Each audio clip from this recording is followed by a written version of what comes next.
What happens to a great love story when the body begins to fail? When the language of touch and passion is silenced by illness and pain? How do two people stay connected?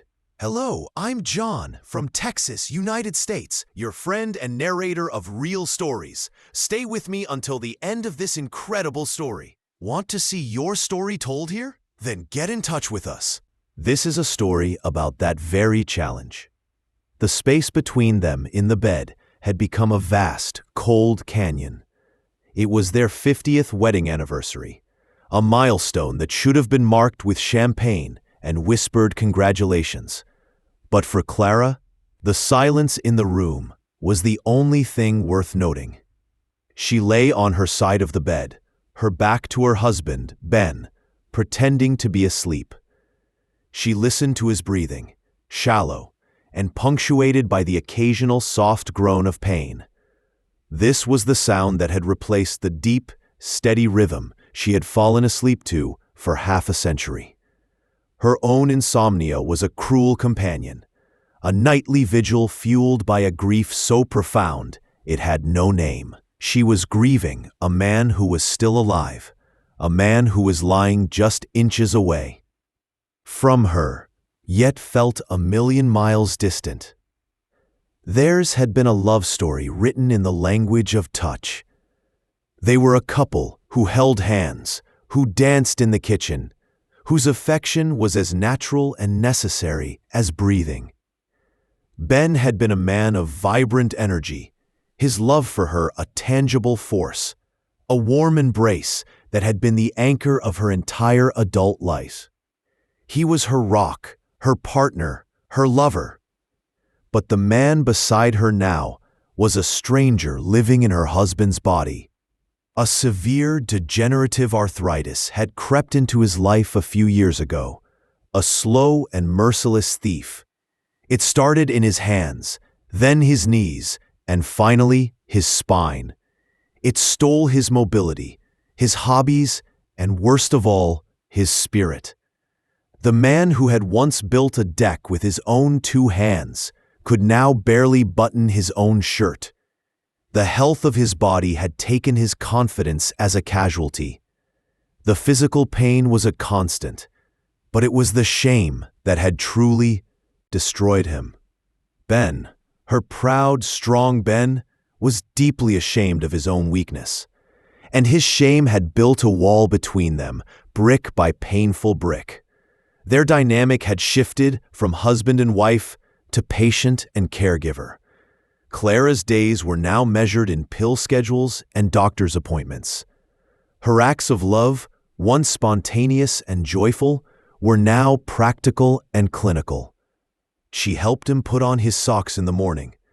She cut his meat for him at dinner. She helped him in and out of the shower. She did it all out of a deep and abiding love. But each act of care felt like a small funeral for the passion they had once shared. This feeling of grieving someone who is still alive is a profound and often unspoken pain. Have you ever felt this way in a relationship, where you miss the person your partner used to be? It's a very complicated emotion. Share your thoughts on this in the comments. He rarely met her eyes anymore. When she touched his arm, he would flinch not from pain, but from what felt like embarrassment. The easy affection that had defined their love story had evaporated, leaving behind an awkward, sterile distance. He had become a recluse in his own home, a quiet, irritable ghost who moved from his bed to his armchair and back again. He never spoke of his pain, physical or emotional. He had locked it all away, leaving Clara on the outside, desperate to reach the man she knew was still in there somewhere. She missed him. God, how she missed him. She missed his laughter, his strong arms around her, the simple, easy intimacy of being husband and wife. This new reality, this life of quiet, lonely senior living within her own marriage, was a crushing weight. Her prayers had become desperate and confused. Lord, she'd whisper, I love him, you know I do, but I am so lonely. I feel like I've lost him already. Is this what our love story has come to? She felt a deep sense of guilt for her feelings. What kind of a wife was she, to be mourning the loss of passion when her husband was in constant physical pain? She should be grateful he was still with her. But her heart ached with a loss that was just as real as death. On the morning of their 50th anniversary, she woke up with a heavy heart. She made them a special breakfast, a small attempt to mark the day. Ben ate in his usual silence. "Happy anniversary, my love," she said softly, reaching for his hand across the table. He allowed her to take it, but his grip was limp, his eyes focused on his plate. 50 years, he murmured, his voice flat. Who would have thought? The words held no joy, only a weary resignation. It broke her heart. Later that day, as Ben napped, Clara sat in the living room, feeling the four walls of her silent house close in on her. She couldn't let this be the end of their story. She refused to let their epic book of love conclude with these final, bleak chapters. She didn't want to just be his caregiver. She wanted to be his wife again. But how? The old language of their love was gone. She needed to find a new one. Out of desperation, she picked up her Bible. Her fingers flipped through the pages until they landed on the first letter of Paul to the Corinthians.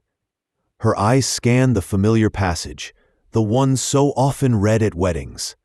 Love is patient. Love is kind. It does not envy. It does not boast. It is not proud. It always protects, always trusts, always hopes, always perseveres. Love never fails.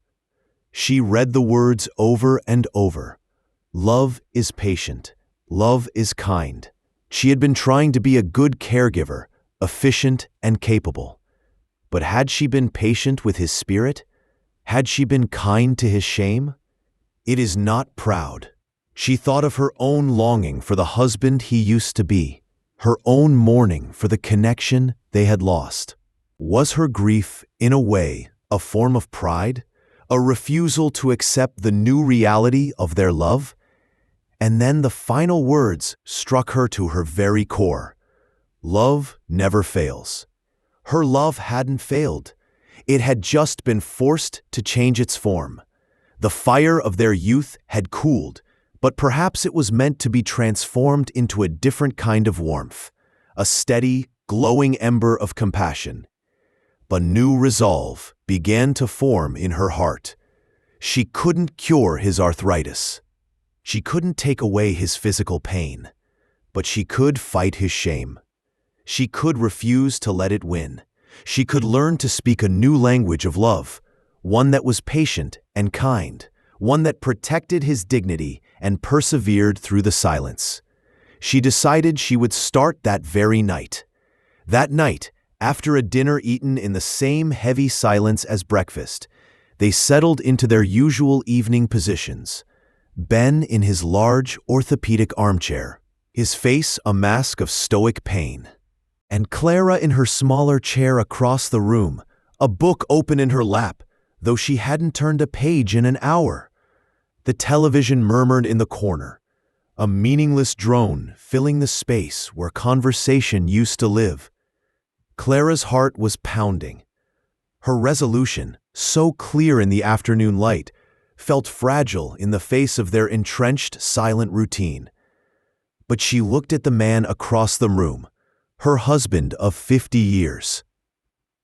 And she saw not just the irritable patient he had become, but the scared and lonely soul trapped inside.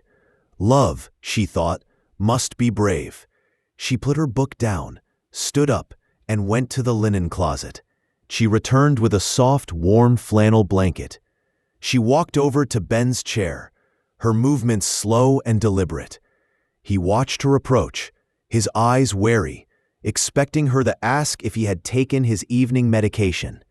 Instead, she knelt before him, a gesture she hadn't made in years. Her own knees protested, but she ignored them.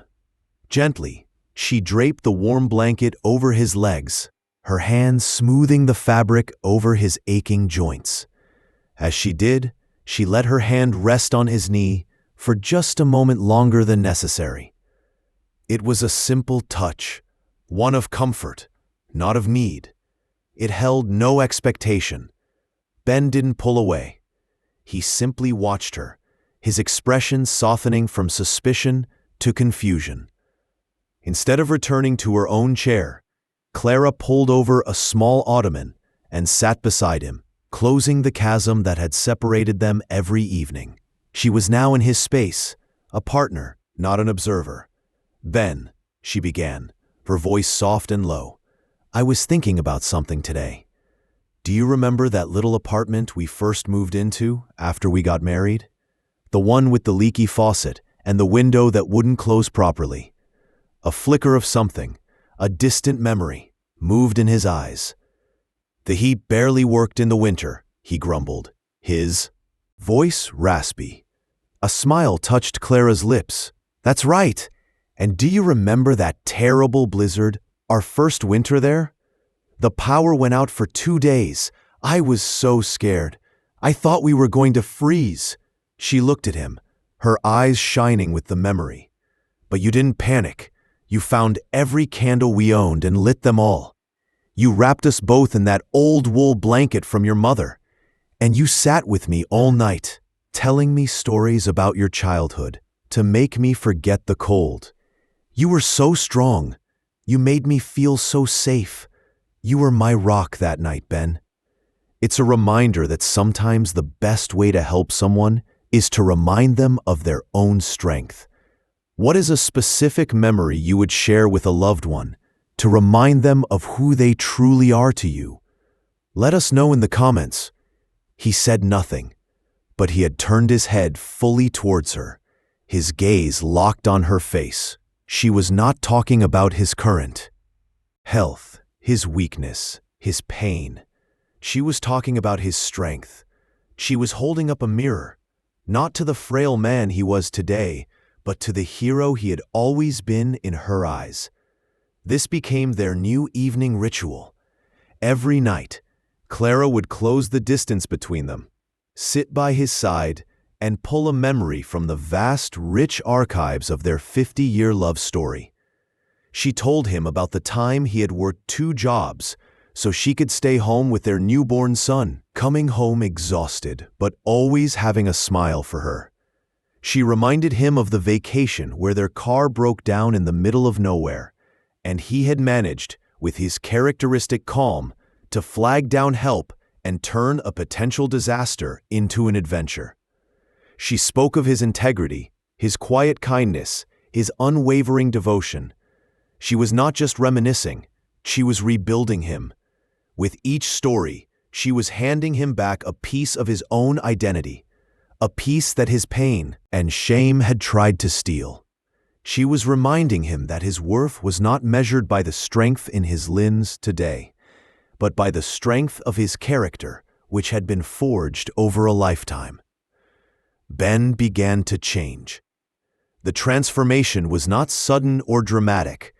It was a slow, quiet thawing.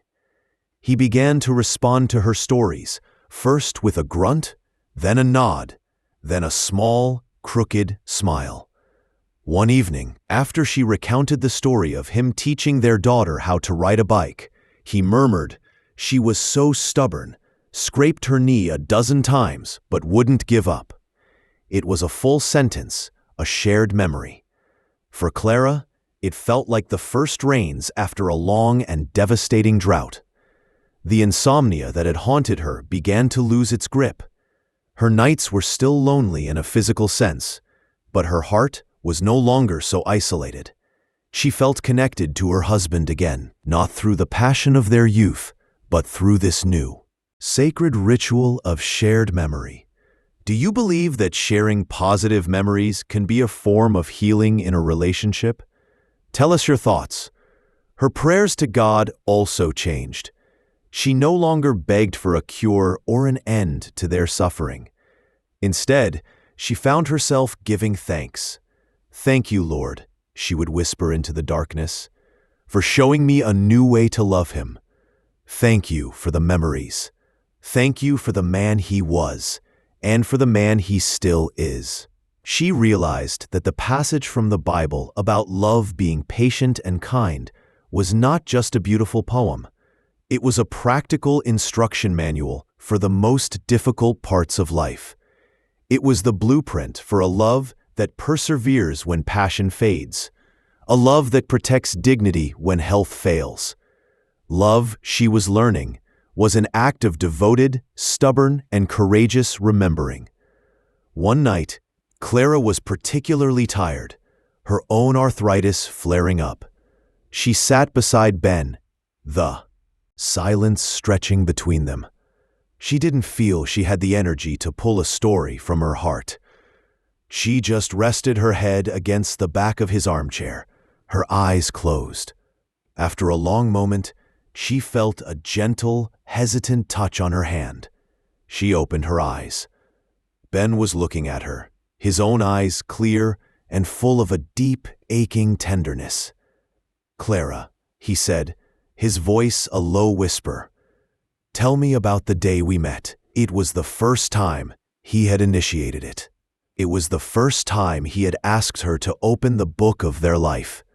He was not just a passive listener anymore. He was a willing participant in the rediscovery of their love story. He was asking her to help him remember who they were. In that moment, Clara knew that love had not failed. It had endured. It had changed. And in its new, quiet form, it was, perhaps, more powerful than ever. Clara's heart swelled with a love so fierce it felt like a physical ache. "The day we met, Goint," she began, her voice soft in the quiet room. "It was at that church picnic. You had on a blue shirt, and you were trying to impress everyone by winning that silly three-legged race." And so, a new chapter of their love story began. Their evenings transformed. The television was rarely turned on. The heavy silence was replaced by the gentle rustle of memory as they journeyed back through the landscape of their shared life. It was no longer just Clara telling the stories. Ben, prompted by her words, began to unearth his own forgotten treasures. "You remember that, do you?" he would say with a chuckle, after she recounted a particularly embarrassing moment from their newlywed days. "You forgot the part where you tripped over the dog and sent the entire potato salad flying." And they would laugh, a real, shared laughter that felt like a miracle, a sound that had been absent from their home for far too long. They were not just recounting facts. They were co-authors, editing and adding details to the epic book of their life together. He was reclaiming his own narrative, not as a patient defined by his health, but as the protagonist of a rich and meaningful story. This shift from one person giving to both people participating is so beautiful. In your own long-term relationships, how have you found ways to be co-authors of your shared story, especially when facing challenges? With this renewed emotional connection, a new form of intimacy began to bloom, one that was quieter, deeper, and perhaps even more profound than the passion of their youth. The physical distance between them started to close. It began with small gestures. He would reach for her hand while they sat and talked. She would rest her head on his shoulder, feeling the familiar comfort of his presence, without the sting of loss. The shame that had been a wall between them was being dismantled, one shared.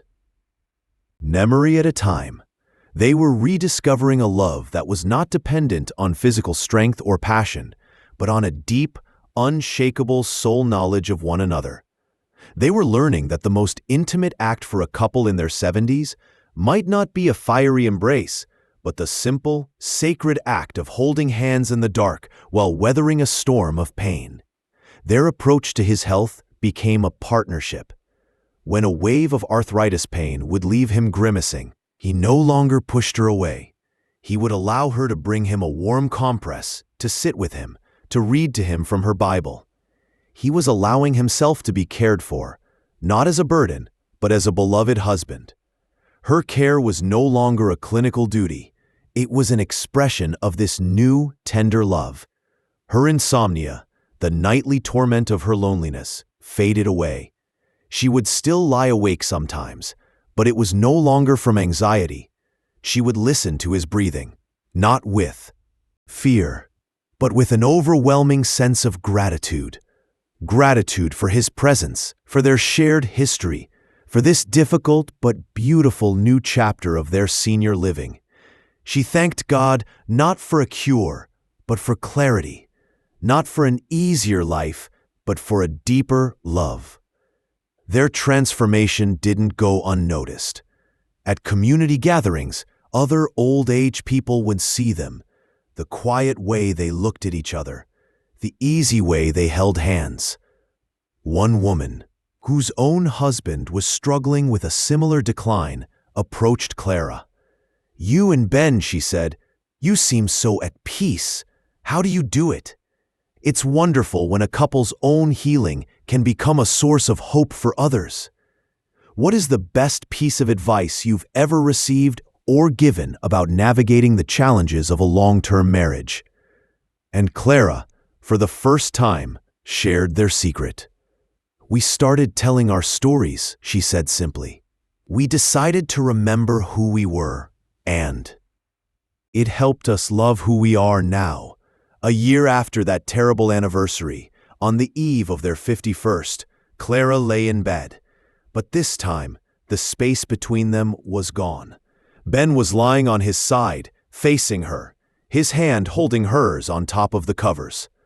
The room was dark and quiet, but it was a comfortable, peaceful silence. "Clara," Ben whispered, his voice a low rumble in the dark. "Yes, my love?" "Happy anniversary," he said. "Thank you for not giving up on our story." Clara brought his hand to her lips and kissed his wrinkled knuckles. "My love," she replied, her heart full to bursting. "This story is the best one yet. Love never fails."